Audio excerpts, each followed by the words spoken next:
that we are concerned about how can we have a safe run-up to Christmas so that we can have some kind of a good family Christmas.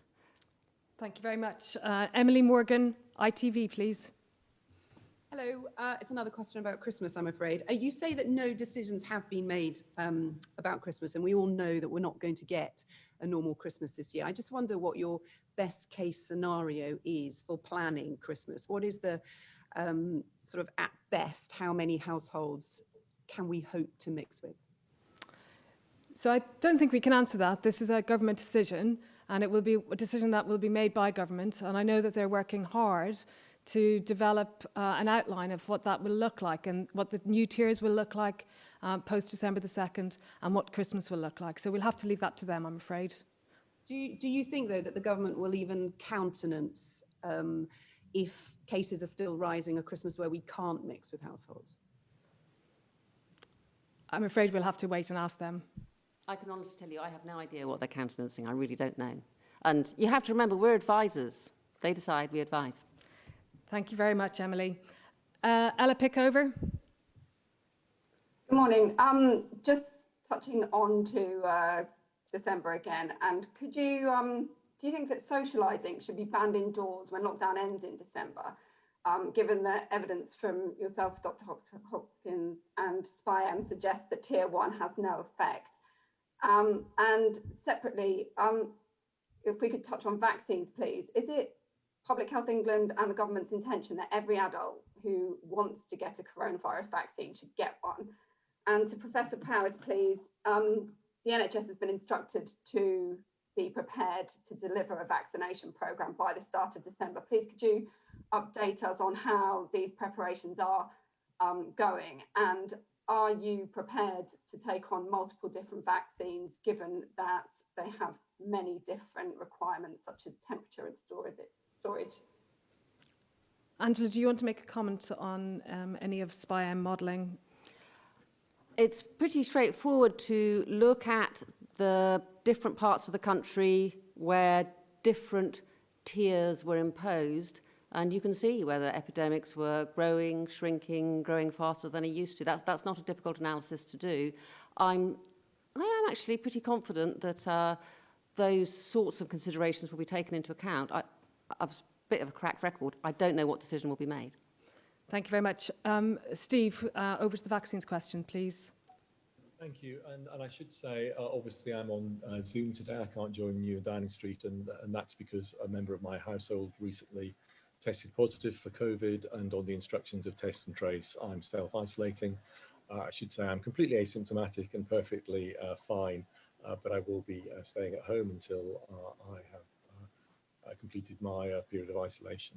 On the vaccination question, as I said last week, the NHS has been working incredibly hard to ensure that we are ready to deploy vaccines and to make sure vaccines can be delivered as soon as the vaccine trials have finished and the regulators have looked at the data and given approval for the use of vaccines.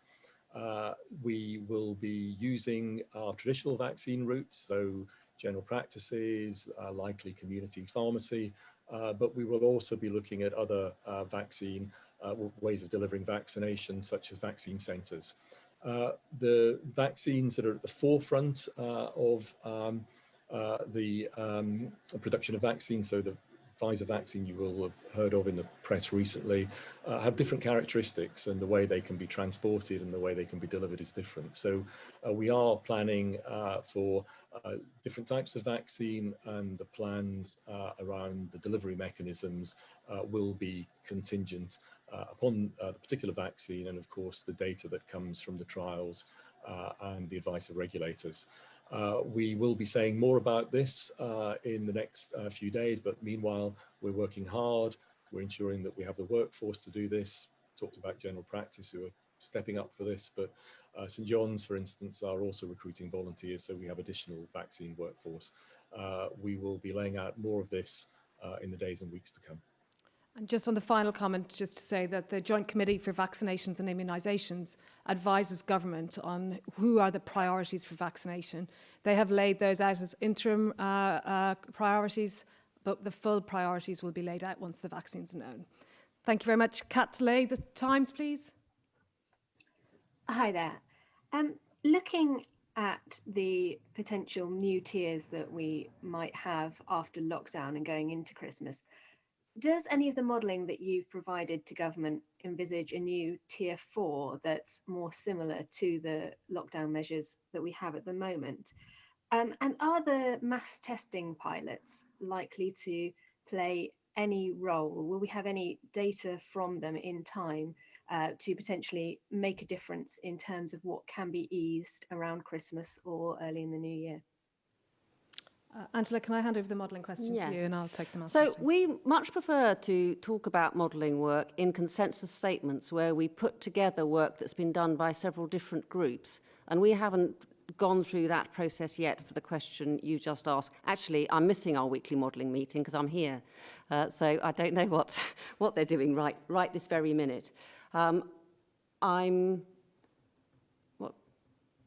So actually, the honest truth is, I don't know what has been looked at from that, in terms of more, what's a good word, tougher interventions than tier 3. I think when I look at the Northwest and the Northeast, when I look at what's happened with the ONS surveys there, I see interventions that have worked. I see epidemics that are flattening, I feel there is some good news there. Great. And there's, okay, fine. So I think from the point of view of mass testing, so what we've got is a large-scale pilot happening in Liverpool at the moment, working very closely with local authorities, directors of public health, academics and the NHS around Liverpool. And we're using this as a mass asymptomatic serial testing workstream, where we're finding people who do not have symptoms, but yet are at risk of transmitting to other people. And clearly, the ambition is that this will help reduce the prevalence of infection in Liverpool, and therefore that they will come out of this with less infected people who could transmit to others. We are in week 2. They've made great progress. More than 100,000 people have had tests since it started. That's really good news. And this will really allow us to understand how to get people to come forward for testing, who should come forward for testing, and what that intervention does to the overall prevalence in a city. So thank you. Finally, Ian Semple in The Guardian. Hi, thanks very much for this. These lockdowns work best when the time is used to beef up virus control measures, so the cases don't just bounce back afterwards. What meaningful changes have been made in this lockdown to keep infections in check after the 2nd of December? And on a related note, the ONS data suggests about 650,000 cases in England. What prevalence would you regard as a good result for this lockdown come the 2nd of December? Angela, do you want to start with that one? So I'll start with the second one, if I may. What would be what would be a good result would be, well, let's have a think about during the March lockdown, the number of hospitalizations, which was really all we could keep track of at that time because we didn't have ONS then, was halving every 3 weeks. I don't think we're going to achieve that. So I would say I would be surprised if, well, let's have a think. I don't think we'll halve I do not think we will halve before the 2nd of December. There we are. How about I put it that way? Because then if I'm wrong, we could all be happy. Thank you. In terms of what we are doing, so clearly NHS Test and Trace has increased its testing capacity. And that's been a very important intervention. And that basically has allowed us to try and work on decreasing turnaround time for those people who get tests in person. We're also working very hard with local authorities to enhance the contact tracing system.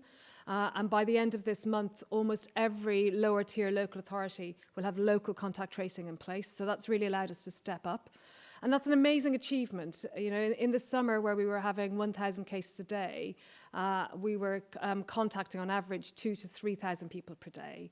right now, with almost 30,000 cases a day across the UK, we're managing to contact over 100,000 people per day. That is a huge achievement in itself. And really what we're building is a local and international system that will sustain us for the months to come, and also in the future, any future epidemic and pandemic. Thank you very much.